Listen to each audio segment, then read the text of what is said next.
বলেন যাহার নাই যে কোন উপমা সেই নবী আমাদের নবী, সেই নবী আমাদের নবী। মুহাব্বত বলেন ইয়া রাসূলুল্লাহ।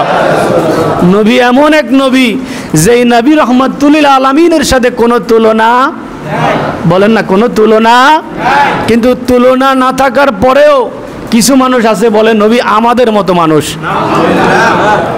কি বলে নবী আমাদের মতো মানুষ। তো আল্লাহ তো আমাদের যে মিলাদ, আল্লাহ আমাদের মিলাদের মতো নবীর মিলাদ উল্লেখ করে নাই। সুবহানাল্লাহ বলেন সুবহানাল্লাহ। আল্লাহ বুঝতেন, আল্লাহ বুঝেন যদি আমি তোমাদের মতো আমার নবীর শব্দটা যদি উল্লেখ করে দিতাম, তাহলে কাফেরেরা মুশরিকরা যখন মক্কার সাহাবাই কারাম নবীকে রয়না বলতো, কি বলতো? রয়না বলতেন। তখন এই রয়না শব্দটার বিভিন্ন অর্থ হতে পারে। তখন কাফের মুশরিকরা এই শব্দটাকে ব্যঙ্গ প্রতিক্রিয়া বিপরীত রূপ নিয়ে তারা আমার নবীকে একটু ব্যঙ্গ করতে চেষ্টা করেছে। আল্লাহ বলেন ওয়াকুল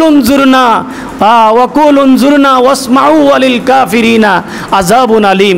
আল্লাহ বলেন ওয়ালা তাকুলু, তোমরা বলো না আমার নবীকে রয়না শব্দ দ্বারা, ওয়াকুল উনজুরনা বলো আমার নবীকে বলো উনজুরনা, হে নবী আপনি আমাদের দিকে নজর করুন। বলেন না সুবহানাল্লাহ।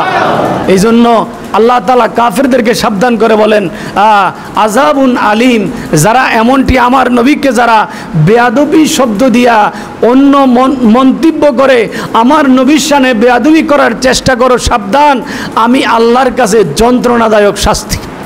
কি শাস্তি? যন্ত্রণাদায়ক শাস্তি।